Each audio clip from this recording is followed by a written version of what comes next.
Hi kiddos, Hetzel here coming at you with some important information for this unit in this session. So welcome to the last session in our editorial unit. Last week you guys worked really hard on researching and putting together a draft of your editorial essay. And this week we're going to continue working with those drafts, but we're going to be polishing them to turn them into final drafts. Once they are in final draft format, you will be turning them into Turnitin.com rather than Schoology. So please make sure you follow the directions at the end of this session on how to turn your paper into Turnitin.com. Guys, it's really important that you remember that this editorial is a proficiency assignment, and that means that I'm going to require that you earn a 75% or above on this essay to be able to continue moving forward in the course. I'm going to be holding you accountable for your grade on this assignment because the skills of citing and using MLA format, those things are required of you in high school. And you have to meet those proficiency assignments because, well, they're important. These are skills that you need to have. So that's why I'm going to hold you accountable and make you continue revising your essay until you are able to hit the 75%. Let's see, things that you need to remember for your essay that would keep you from earning your 75%. You need a minimum of 3 sources, and that is cited in text as well as in a works cited page at the end of your essay. Guys, I highly encourage you to use ezbib.com. ezbib.com makes life so much easier. It shows you exactly how to make your in-text citations, and it will create your works cited page for you. So I will have a video on what ezbib is and how to use it coming up in the session. But make sure you're using it because it's so easy and it just simplifies life so much, and you're so lucky to have it. All right, let's see.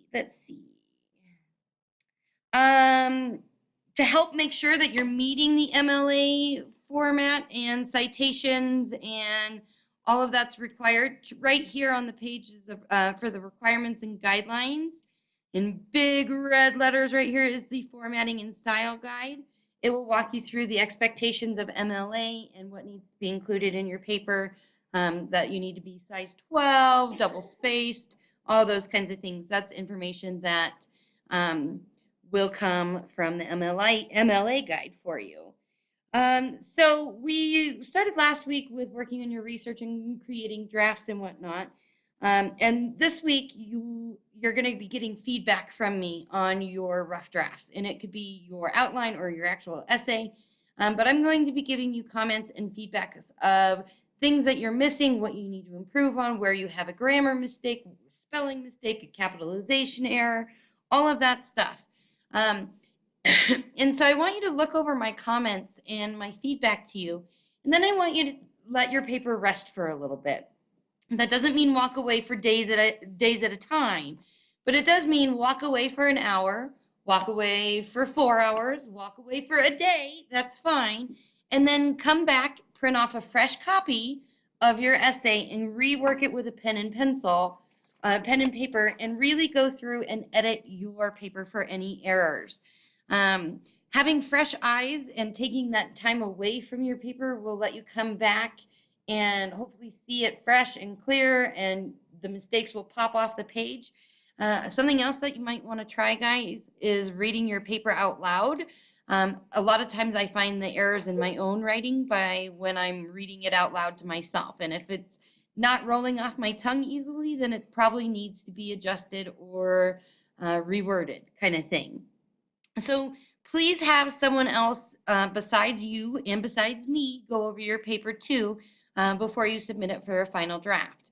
It could be mom, dad, grandma, uncle, aunt, whoever, but they should be looking at more than just grammar and spelling errors. Make sure that they are recognizing your sources and that they're cited, and I will be pointing all those things out as well, but it always helps to have an extra pair of eyes, okay? So after you complete the initial revision, and this page has some really good strategies on here for helping you do your initial revision, you're going to go to the varying sentence structure page.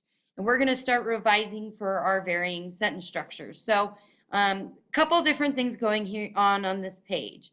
Click here to go to a practice video game. So you can watch the video lessons on this simple, complex, and compound sentences. You can watch the slide presentation. You can print off exercises, but you can also play a learning game.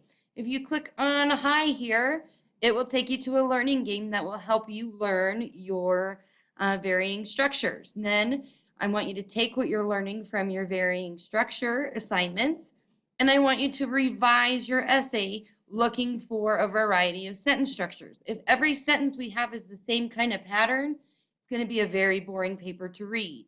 The reason that varying sentence structure so much in the essay is so important is because it really helps point the reader to the important information. The compound, complex sentences are going to be the sentences that probably need the most attention from your reader. And so they're going to help guide your reader into finding what's important. So let's see.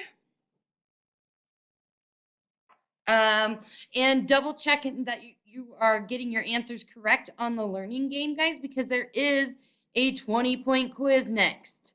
So please make sure you feel good about your answers and your sentence structures before you take the quiz. If you do get 2 chances, and I will take the highest score of your 2 chances. If you want a 3rd revision or a 3rd chance at the test, you're going to have to go through the quiz on 1 with me. Okay? So let's see. Then let's take a look at your editorial checklist. Here is a checklist, again, for you to go through and make sure you have all of these different pieces of information in your essay. So please make sure you watch that and go through the editorial checklist to make sure you have everything that you need.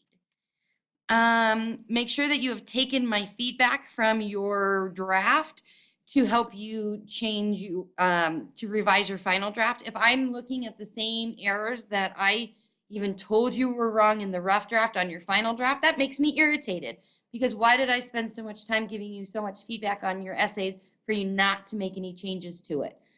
So if I see the same errors in the final draft that I see on your rough draft, it's really going to bring down your score, because it shows me that you did not take the time to actually revise your essay. Let's see. Please make sure that you use my feedback to improve your writing. Read through that checklist and the rubric. Really check in on this rubric, guys. Your rubric is right here, and you should be able to check off everything in this proficiency, in the proficient mark here. If you can't label off everything on the proficient category here, it's not good enough, and you're going to have to keep working your essay. Okay, let's see what else. Oh, the Turnitin stuff. So when you are finished and you have an essay that you believe is your final draft and that it will reach the 75% proficiency mark, you're going to be turning your paper into Turnitin.com. There are directions here. There's a video even from one of Miss Kipp's classes that she uses with her kiddos. Make sure even when you're watching her video that when you go to sign up, you use my course code and your enrollment password here. Once you upload your assignment to Turnitin, give it an hour or 2 and then check back into Turnitin, and it will give you an idea of grammar and spelling mistakes, and then it will also show you any potential plagiarism problems. Guys, your papers need to have works cited. If you are quoting something from someone else and you are not citing it, it is plagiarism, and you are guilty of taking someone else's ideas without permission. It is a very serious issue, and I will turn you into Miss Bounty for any plagiarism on these essays. So please make sure you use the Turnitin features to help you with your grammar and spelling, but also to make sure that you are not directly plagiarizing from someone else.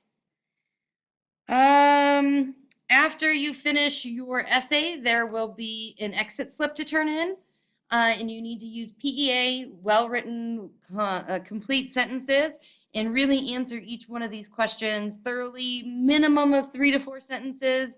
and really put some time into this as well. Remember, guys, this is a proficiency assignment on your essay, and you are not going to be able just to move on with a 60% and a D. So please make sure you're working hard this week so that we can get to the proficiency of 75%.